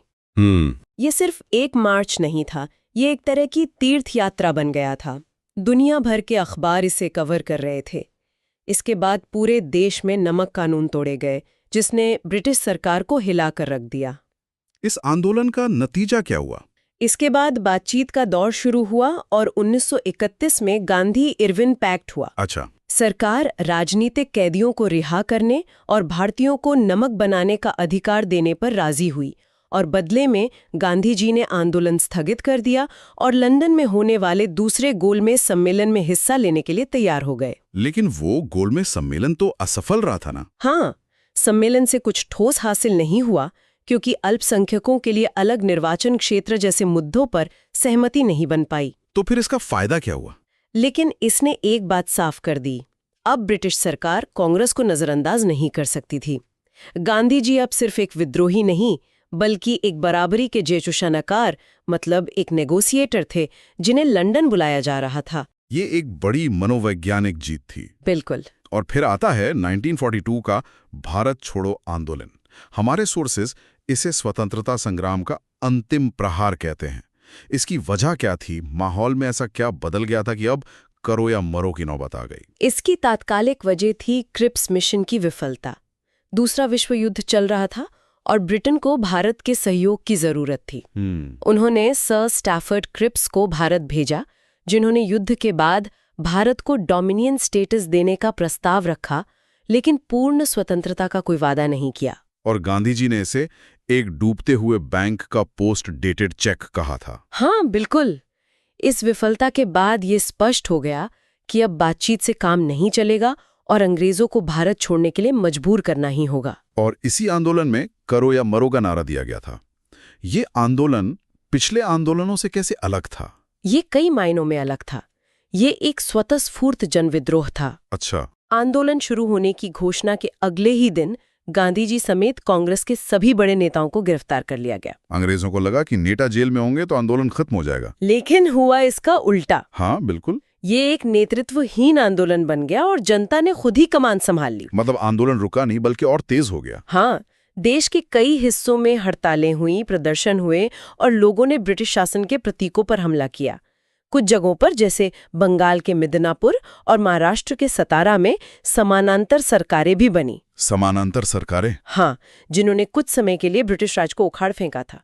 इस आंदोलन ने ब्रिटिश सरकार को ये साफ संदेश दे दिया कि अब भारत पर राज करना असंभव है। तो ये उनके शासन के ताबूत में आखिरी कील साबित हुआ। बिल्कुल। तो इस आंदोलन के बाद स्वतंत्रता तक का सफर कैसा रहा? क्या इसके बाद सब कुछ तेजी से हुआ? हाँ, इसके बाद घटनाक्रम बहुत तेजी से बदला। द्वितीय विश्व युद्ध ने ब्रिटेन को आर्थिक रूप से तोड़ दिया था। वहां लेबर पार्टी की सरकार बनी जो भारत की आजादी के पक्ष में थी। 1946 में कैबिनेट मिशन भारत आया, जिसका उद्देश्य सत्ता के हस्तांतरण की योजना बनाना था। एक अंतरिम सरकार बनी। और फिर विभाजन? हाँ, दुर्भाग्य से मुस्लिम लीग और कांग्रेस के बीच मतभेदों के कारण देश के विभाजन की योजना को भी स्वीकार करना पड़ा और अंततः 15 अगस्त 1947 को भारत एक स्वतंत्र राष्ट्र बना। तो 1915 में गांधी जी की वापसी से लेकर 1947 में आजादी तक ये एक लंबा और घटनाओं से भरा सफर था। हमने देखा कि कैसे चंपारण में एक छोटा सा प्रयोग असहयोग आंदोलन जैसे राष्ट्रव्यापी आंदोलन में बदला, फिर दांडी मार्च ने अवज्ञा को एक नया प्रतीक दिया और अंत में भारत छोड़ो आंदोलन ने अंतिम प्रहार किया। हर एक घटना ने अगली घटना के लिए जमीन तैयार की। बिल्कुल। ये दिखाता है कि कैसे एक सोची समझी रणनीति के तहत नैतिक बल और जन भागीदारी के साथ दुनिया के सबसे बड़े साम्राज्यों में से एक को चुनौती दी गई। सही। हर आंदोलन का अपना एक कारण था, एक तरीका था और एक नतीजा था, जो सब मिलकर भारत की आज़ादी की कहानी लिखते हैं। ये सिर्फ घटनाओं का एक क्रम नहीं, बल्कि एक राष्ट्र के जागरण की गाथा है। ये स्रोत हमें घटनाओं का एक स्पष्ट क्रम तो दिखाते हैं, लेकिन एक सवाल सोचने के लिए छोड़ जाते हैं। और वो सवाल क्या है? क्या ये आंदोलन केवल ब्रिटिश शासन के खिलाफ एक प्रतिक्रिया थे, या ये अपने आप में एक नए भारत के निर्माण की प्रक्रिया भी थे, जहां स्वदेशी, आत्मनिर्भरता, राष्ट्रीय शिक्षा और सामाजिक सुधार जैसे विचारों को सिर्फ कहा नहीं जा रहा था, बल्कि जमीन पर उतारा जा रहा था? इस पर विचार करना वाकई दिलचस्प। भारत की आज़ादी की कहानी को अक्सर एक ही नजरिए से देखा जाता है, कांग्रेस का धीमा, कानूनी और अहिंसक संघर्ष। लेकिन इसी कहानी के समानांतर एक और कहानी चल रही थी, एक ऐसी कहानी जो खून, जुनून और बारूद से लिखी गई। उन युवाओं की कहानी जिन्हें लगा कि आज़ादी अर्जियों से नहीं, बलिदान से मिलेगी। आज हम इसी क्रांतिकारी आंदोलन की नब्ज पर हाथ रखेंगे, इसका पूरा चीरफाड़ करेंगे। हमारे पास जो स्रोत हैं वो हमें सीधे उन घटनाओं, चेहरों और विचारों के बीच ले जाते हैं जिन्होंने ब्रिटिश साम्राज्य की नींव हिला दी थी। हमारा मिशन यह समझना है कि इस क्रांति की आग लगी कहां से, ये फैली कैसे और इसकी लपटों ने आज़ादी की लड़ाई को हमेशा के लिए कैसे बदल दिया। बिल्कुल। और हम सिर्फ घटनाओं की लिस्ट नहीं देखेंगे, हम उस सोच को समझने की कोशिश करेंगे, उस मानसिकता में उतरेंगे जहां एक नौजवान को लगता है कि देश के लिए जान देना जान लेने से बड़ा काम है। बंगाल की गलियों से लेकर लाहौर के चौकों तक हम हिंदुस्तान सोशलिस्ट रिपब्लिकन एसोसिएशन जैसे संगठनों की पूरी बनावट और उनके असर की पड़ताल करेंगे। को गांधी के रास्ते से बिल्कुल अलग एक हिंसक रास्ते पर डाल दिया। देखिए, इसे समझने के लिए हमें उस दौर के नौजवानों के मन में झांकना होगा। उन्हें लग रहा था कि कांग्रेस की प्रेयर, पिटीशन, प्रोटेस्ट यानी प्रार्थना, याचिका, विरोध की राजनीति से कुछ हासिल नहीं हो रहा है। वो अंग्रेजों की ताकत का जवाब ताकत से देना चाहते थे। अच्छा। उनकी विचारधारा के, आप कह सकती हैं, 4 मुख्य स्तंभ थे। अच्छा। पहला, हिंसक प्रतिरोध। उनका मानना था कि बहरी हुकूमत को धमाकों से ही सुनाया जा सकता है। और दूसरा? दूसरा, राष्ट्र के लिए बलिदान का जज्बा, जो उनके लिए सबसे बड़ा धर्म था। तीसरा, अपनी योजनाओं को अंजाम देने के लिए गुप्त समितियां बनाना। और चौथा, युवाओं पर पूरा भरोसा। उन्हें लगता था कि इस देश को सिर्फ युवा ही बदल सकते हैं। हमारे स्रोत इसे एक्शन ओरिएंटेड नेशनलिज्म कहते हैं। हाँ बिल्कुल, मतलब सोच विचार से ज्यादा करने पर जोर। तो ये आग सबसे पहले भड़की कहाँ? हमारे स्रोत बंगाल और महाराष्ट्र की तरफ इशारा करते हैं। ये दो जगह ही क्यों? हाँ, बंगाल को तो क्रांतिकारी आतंकवाद का गढ़ माना जाता है। खासकर 1905 के बंगाल विभाजन के बाद वहां का माहौल बिल्कुल बदल गया था। वहां दो बड़े समूह सामने आए। एक थी 1902 में बनी अनुशीलन समिति। अनुशीलन समिति जी, इसका काम था युवाओं को इकट्ठा करना, उन्हें लाठी चलाना, कसरत करना सिखाना और दिमागी तौर पर क्रांति के लिए तैयार करना। ये एक तरह से क्रांति की नर्सरी थी। और दूसरा समूह युगांतर, वो इनसे अलग कैसे था? युगांतर समूह एक कदम आगे था। वो सिर्फ तैयारी नहीं कर रहे थे, वो सीधे एक्शन में थे। उनका युगांतर नाम का अखबार आग उगलता था, जिसमें अंग्रेजी हुकूमत के खिलाफ खुलकर लिखा जाता था। अच्छा, तो सिर्फ लिखना ही नहीं? नहीं, ये लोग बम बनाने और ब्रिटिश अफसरों पर हमले करने जैसी गतिविधियों में सीधे तौर पर शामिल थे। तो बंगाल में एक तरफ विचारधारा की जमीन तैयार हो रही थी और दूसरी तरफ अमली तौर पर धमाके भी हो रहे थे। और महाराष्ट्र, क्या वहां भी यही पैटर्न था या वहां की कहानी कुछ और थी? महाराष्ट्र की कहानी और भी पहले शुरू होती है और थोड़ी ज्यादा सीधी है। 1897 में पुणे में चापेकर बंधुओं दामोदर और बालकृष्ण ने ब्रिटिश अफसर WC रैंड की हत्या कर दी। रैंड जो प्लेग कमिश्नर था। हाँ वही। वो प्लेग के दौरान अपनी ज्यादतियों के लिए बहुत बदनाम था। इस घटना को भारत में सशस्त्र क्रांति की पहली बड़ी और साफ आवाज माना जाता है। ये एक कच्चा भावनात्मक कदम था जो बंगाल के संगठित समूहों से अलग था, लेकिन इसने पूरे देश के युवाओं को एक संदेश दिया कि ऐसा भी किया जा सकता है। यानी शुरुआत छोटी बिखरी हुई घटनाओं से हुई, लेकिन फिर एक बड़ा संगठन बनता है जिसका जिक्र बार बार आता है, HSRA।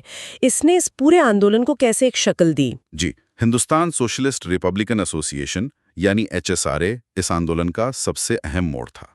इसका पुराना नाम था HRA यानी हिंदुस्तान रिपब्लिकन एसोसिएशन, और नाम में ये जो सोशलिस्ट यानी समाजवादी शब्द जोड़ा गया, ये सिर्फ एक शब्द नहीं था, ये पूरी सोच का बदलाव था। ये बात मुझे बहुत दिलचस्प लगती है। इस एक शब्द को जोड़ने का मतलब क्या था?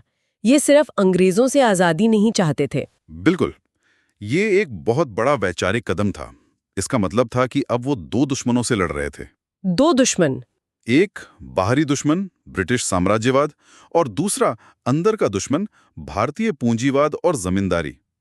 उनकी नजर में आजादी का मतलब सिर्फ झंडा बदलना नहीं था। वो चाहते थे कि आजादी के बाद खेतों और कारखानों का मालिक कौन होगा, ये भी बदले। उनका सपना एक ऐसे देश का था जिसे मजदूर और किसान चलाएं, न कि विदेशी हुक्मरान या देसी सेठ। इस एक शब्द ने उन्हें सिर्फ बागी से एक भविष्य का सपना देखने वाला बना दिया। और इस सोच के पीछे चेहरे कौन थे? इसके पीछे भगत सिंह, चंद्रशेखर आजाद, सुखदेव और राजगुरु जैसे बड़े नाम थे। और ये सिर्फ बंदूक चलाने वाले क्रांतिकारी नहीं थे, ये गहरे विचारक थे। खासकर भगत सिंह, उनके लेख पढ़कर पता चलता है कि वो समाजवाद, नास्तिकता और क्रांति के मतलब पर कितना गहरा सोचते थे। और मशहूर नारा इंकलाब जिंदाबाद। हाँ, इंकलाब जिंदाबाद, जिसका मतलब है क्रांति अमर रहे, वो भी इसी संगठन और इन्हीं नेताओं की देन है। इस एक नारे ने पूरे देश की नसों में जोश भर दिया। तो अब उनके पास विचारधारा थी, संगठन था, लेकिन विचारों को ईंधन चाहिए होता है, और क्रांतिकारियों के लिए वो ईंधन था पैसा और हथियार। शायद यहीं से काकोरी कांड जैसी घटनाओं की शुरुआत होती है। आपने बिल्कुल सही नस पकड़ी है। काकोरी कांड जो 9 अगस्त 1925 को हुआ, वो इसी जरूरत से पैदा हुआ था। HRA के सदस्यों ने लखनऊ के पास काकोरी में एक ट्रेन रोककर उसमें लदा सरकारी खजाना लूट लिया। तो ये सिर्फ एक डकैती नहीं थी?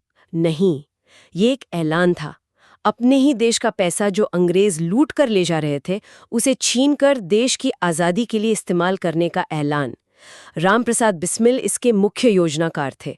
भले ही इस कांड के बाद अशफाकुल्ला खान, राम प्रसाद बिस्मिल, रोशन सिंह और राजेंद्र लाहिड़ी जैसे बड़े नेताओं को फांसी हो गई, लेकिन इस एक घटना ने अंग्रेजी हुकूमत को संदेश दे दिया कि ये युवा कुछ भी कर सकते हैं। और इसके बाद मदले की भावना और तेज हो गई। 1928 में सॉन्डर्स की हत्या तो सीधे सीधे एक कत्ल का बदला था? हाँ, वो बिल्कुल सीधा और निजी बदला था। 1928 में साइमन कमीशन का विरोध कर रहे निहत्थे प्रदर्शनकारियों पर पुलिस ने बेरहमी से लाठीचार्ज किया था। इसमें पंजाब केसरी लाला लाजपत राय बुरी तरह घायल हुए और कुछ ही दिनों में उनकी मौत हो गई। इसे पूरे देश ने एक राष्ट्रीय अपमान की तरह देखा। बिल्कुल। भगत सिंह और राजगुरु ने इसका बदला लेने के लिए पुलिस अफसर जॉन सॉन्डर्स को गोली मार दी। ये एक साफ संदेश था कि हमारे बुजुर्गों की बेइज्जती बर्दाश्त नहीं की जाएगी। और फिर आता है 1929 का सेंट्रल असेंबली बम कांड। ये घटना मुझे सबसे ज्यादा हैरान करती क्योंकि इसका मकसद किसी को मारना था ही नहीं, तो फिर बम फेंका ही क्यों? ये घटना इन क्रांतिकारियों की रणनीति के शिखर को दिखाती है। वो अब सिर्फ हिंसा नहीं कर रहे थे, वो पॉलिटिकल थिएटर कर रहे थे। Political theatre? हाँ, 8 अप्रैल 1929 को भगत सिंह और बटुकेश्वर दत्त ने दिल्ली की सेंट्रल असेंबली में बम फेंके। उस वक्त वहां अंग्रेज सरकार के 2 दमनकारी बिलों पर बहस चल रही थी। बम बहुत कम ताकत के थे और उन्हें जानबूझकर खाली जगह पर फेंका गया। मकसद था बहरों को सुनाना। वे दुनिया का ध्यान खींचना चाहते थे। मतलब ये एक तरह का पहला मीडिया स्टंट था, खबरों में आने के लिए, अपनी बात पहुंचाने के लिए। आप कह सकती हैं। और इसका सबसे नाटकीय हिस्सा को इसके बाद आया। उन्होंने भागने की कोई कोशिश नहीं की। उन्होंने जानबूझकर गिरफ्तारी दी, इंकलाब जिंदाबाद के नारे लगाए और पर्चे फेंके। क्यों? क्योंकि वो जानते थे कि असली लड़ाई अब अदालत में लड़ी जाएगी। उन्होंने अदालत को अपने मंच में बदल दिया। मुकदमे के दौरान दिए गए उनके बयानों ने, जो अखबारों में छपते थे, पूरे देश के युवाओं में क्रांति का संदेश पहुंचा दिया।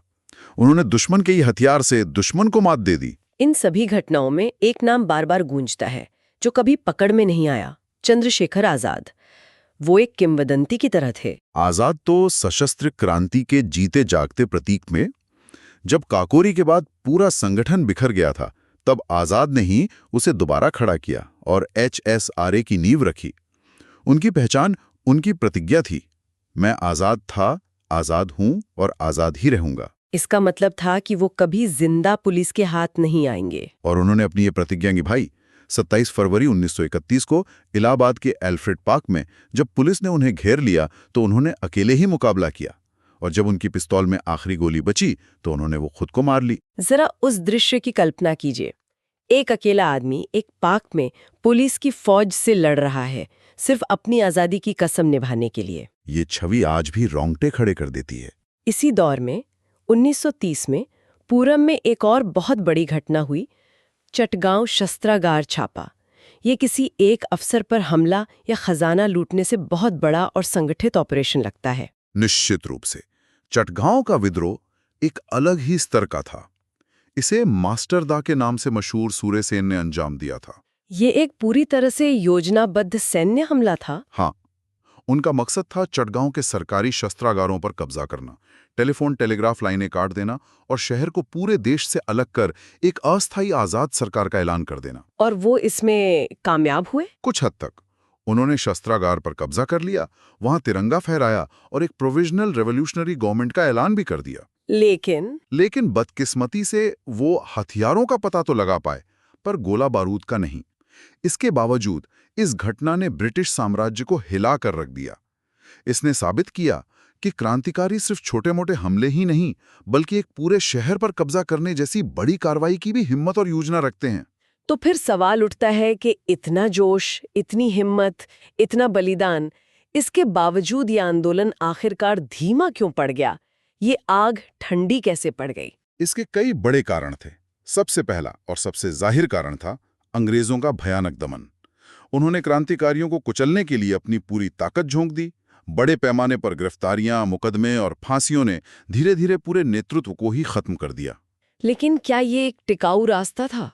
मेरा मतलब है, शहादत पर बनी विचारधारा ताकतवर तो होती है, पर इसका ये भी मतलब है कि आप लगातार अपने सबसे बेहतरीन लोगों को खोते रहते हैं। क्या इसने आंदोलन को अंदर से कमजोर नहीं किया? ये एक बहुत ही जरूरी सवाल है और यही दूसरे कारण की ओर ले जाता है। इस आंदोलन को कभी भी व्यापक जन समर्थन नहीं मिला। ये मुख्य रूप से बंगाल, पंजाब और उत्तर भारत के शहरों के पढ़े लिखे युवाओं तक ही सीमित रहा। गांव का आम किसान, मजदूर इससे कभी सीधे तौर पर नहीं जुड़ पाया। तो फिर आखिर में इनकी विरासत क्या है? इनके योगदान को हम कैसे देखें?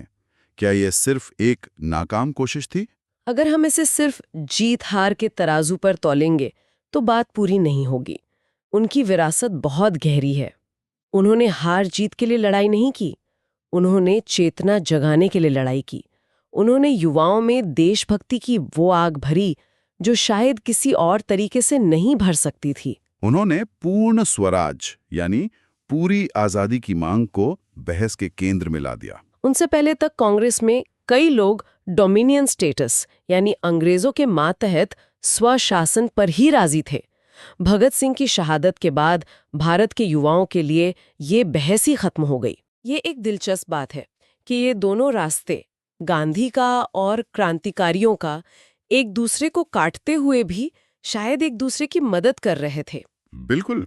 इसे ऐसे समझिए कि क्रांतिकारी आंदोलन एक पटाखे की तरह था, एक जोरदार धमाका जिसने सबका ध्यान अपनी ओर खींचा और आसमान में रोशनी कर दी, लेकिन वो ज्यादा देर तक जल नहीं सका। और गांधी का आंदोलन? वही गांधी का आंदोलन एक धीमी, लगातार फैलने वाली आग की तरह था, जिसने धीरे धीरे पूरे जंगल को, पूरे देश को अपनी चपेट में ले लिया। क्रांतिकारियों ने जो दबाव बनाया, जो डर पैदा किया, उसने शायद अंग्रेजों को ये सोचने पर भी मजबूर किया कि गांधी जैसे अहिंसक नेताओं से बात करना और समझौता करना ही बेहतर विकल्प है। तो आज हमने क्रांति की उस आग को महसूस किया, बलिदान की कहानियों को समझा और ये भी देखा कि कैसे ये धारा धीरे धीरे मुख्य धारा में विलीन हो गई। और सबसे बड़ी बात जो सामने आती है वो ये कि भारत की आज़ादी की लड़ाई कोई एक सीधी सपाट कहानी नहीं है। इसमें कई रंग, कई रास्ते और कई सच एक साथ चल रहे थे।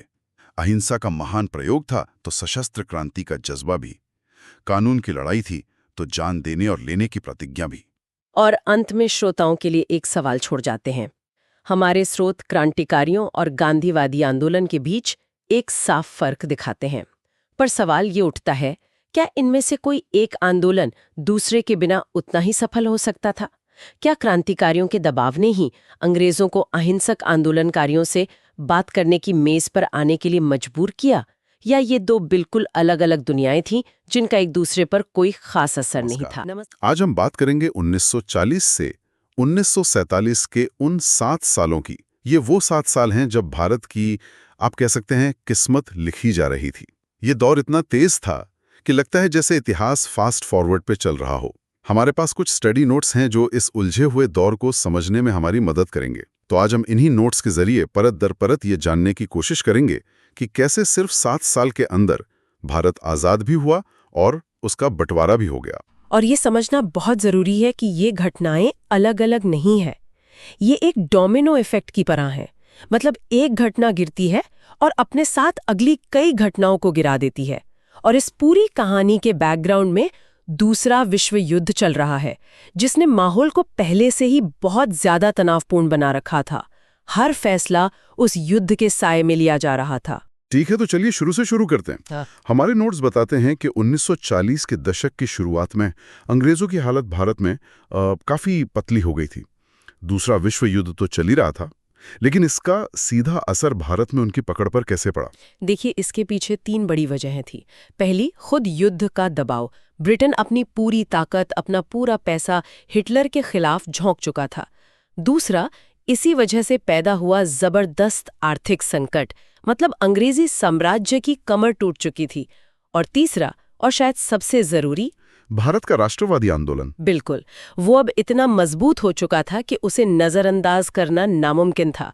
तो अंग्रेजों के पास न पैसा था, न वो ताकत कि वे भारत जैसे विशाल देश पर अब और नियंत्रण रख पाते।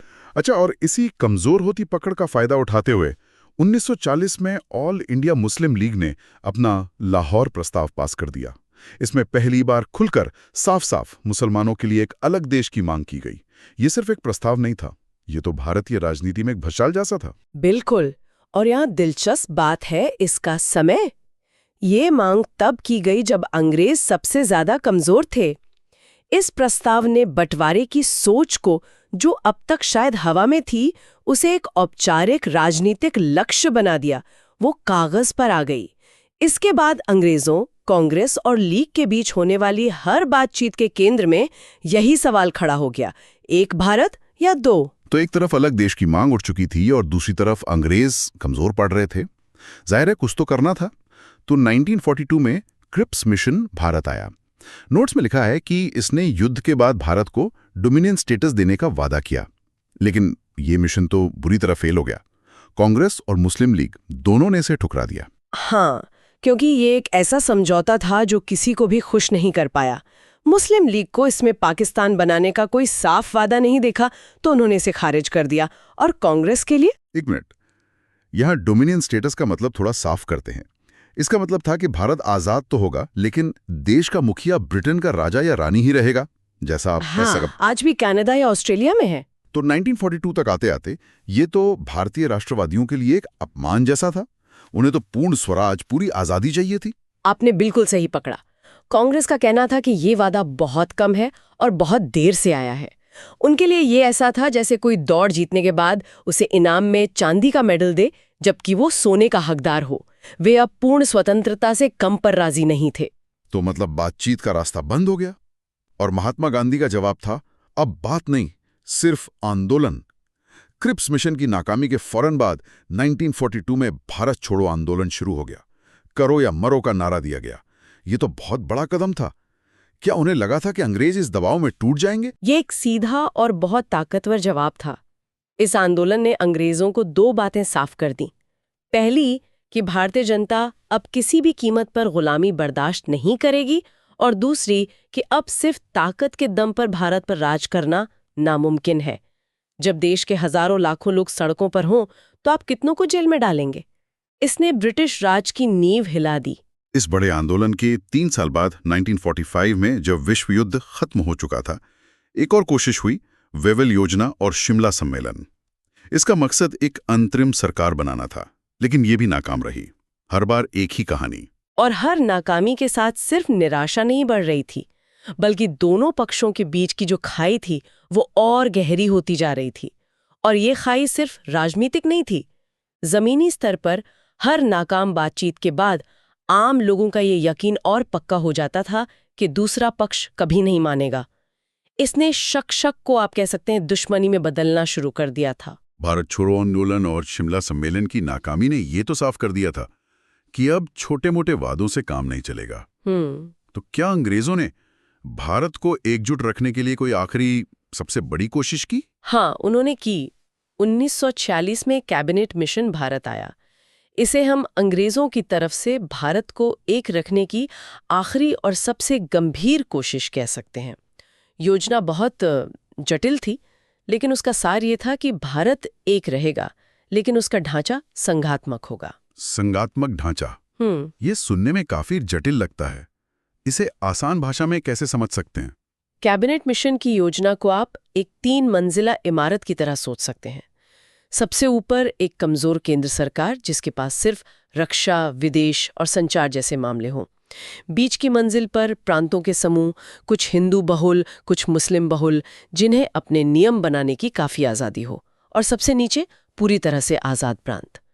कागज पर यह सबको कुछ न कुछ दे रहा था, लेकिन असल में किसी को भी ये पसंद नहीं आया कि उनके घर का कंट्रोल किसी और के हाथ में हो। बिल्कुल।